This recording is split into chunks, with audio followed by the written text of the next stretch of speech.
Et voilà une belle pagaie pour moi. Ça va peut-être me servir ça, dis donc. Voilà dans quoi j'ai navigué pendant près de 200 jours pendant mon tour du monde. Il y a de tout, des crayons, des bouteilles, des jouets, des dentifrices. C'est absolument ignoble. Il faut vraiment taper du poing sur la table aujourd'hui et intervenir. Il n'y a pas 1 km² d'océan aujourd'hui sur la planète qui n'ait pas un minimum de 10 ou 15 morceaux de plastique. C'est un phénomène planétaire. Aujourd'hui, on a à peu près 2 morceaux de plastique sur la planète océan pour 5 poissons. On a à peu près 8 millions de tonnes de plastique qui tous les ans sont déversées dans les océans. Alors depuis 1950, nous avons produit près de 8 milliards de tonnes de plastique. Sur ces 8 milliards de tonnes, seulement une petite moitié a été recyclée, traitée. Tout le reste a été stocké ou a disparu dans la nature. C'est énorme. Aujourd'hui, c'est près de 320 millions de tonnes de plastique qui sont générées, dont presque un tiers n'est pas géré. Et sur ce tiers, près de 8 millions de tonnes se retrouvent chaque année dans la mer. Eh bien, en attendant que les efforts de prévention payent, il est intéressant d'aller chercher ces plastiques avant qu'ils ne se fragmentent en mer et avant qu'ils ne se dégradent au point d'être assimilés par l'ensemble de la vie marine.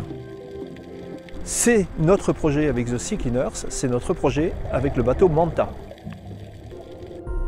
The Sea Cleaners s'est fixé comme objectif d'être autonome au niveau énergie à 75%. Pour cela, on a dissocié 2 phases de propulsion. La première où le bateau collecte les déchets à faible vitesse, à 3 nœuds. Le bateau fonctionnera avec des moteurs électriques alimentés par des panneaux solaires et des éoliennes. Et la deuxième phase de propulsion, c'est évidemment quand on veut ramener les déchets plastiques à terre, on cherche à aller plus rapidement, à 9-10 nœuds environ de vitesse de croisière. Et là, on utilisera 4 grands mâts avec des voiles Dynarig pour pouvoir rejoindre le port le plus rapidement possible. Afin de capter les gros déchets qui se trouvent dans la mer, on a installé une grosse grue à l'arrière du bateau pour capturer notamment les ghost nets, les amas de filets de pêcheurs, et on pourra les stocker à l'intérieur du bateau dans des grands containers. Pour les petits déchets, ils seront naturellement piégés entre les coques du bateau par des tapis roulants qui feront remonter les déchets à bord du bateau. Une fois les déchets remontés à bord, une équipe d'opérateurs va les trier pour séparer les plastiques et les matières organiques qui repartiront à la mer directement. Ensuite, les déchets plastiques vont continuer leur chemin pour être compactés dans des balles de 1 m3 et on pourra littéralement stocker à l'intérieur du bateau 600 balles de 1 m3, soit l'équivalent de 250 tonnes de plastique, avant de les ramener à terre, afin de suivre une filière de recyclage. Pour augmenter l'autonomie du Manta, ce bateau sera équipé d'une pyrolyse, un incinérateur qui génère du carburant à partir des plastiques non recyclables. Pour faire face à ce nouveau défi, Yvan s'est d'abord entouré d'une équipe d'experts et de professionnels, le consortium technique, donc en charge de l'élaboration de toute l'étude de faisabilité. On peut utiliser des éoliennes, des solaires, on va avoir des besoins de stockage. L'autonomie du bateau va être limitée par notre capacité de stocker. Je me charge plus particulièrement sur le Manta d'étudier les différents aspects de la propulsion par voile pour rendre le bateau le plus autonome possible et également de produire son électricité de bord par le moyen d'éoliennes.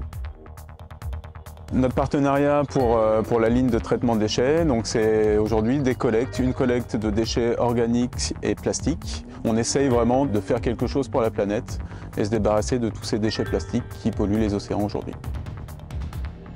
C'est la particularité du Manta, c'est de rassembler tous ces éléments sur une grande plateforme et de faire en sorte que cet ensemble soit le plus vert possible.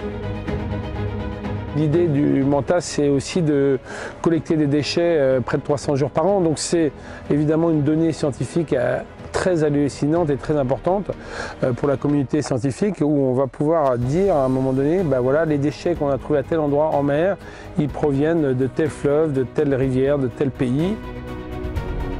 Voilà, The Sea Cleaner a pour objectif de sensibiliser les populations. Il faut s'attaquer aux problèmes de maintenant.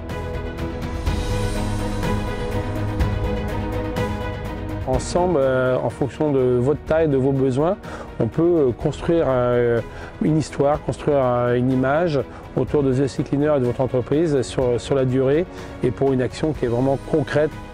Aujourd'hui, utiliser l'énergie renouvelable et être en mesure de ramasser, de récolter tous ces produits que nous relâchons dans les océans me fascine parce que votre projet est quelque chose qui, à mon avis, va marcher très très bien.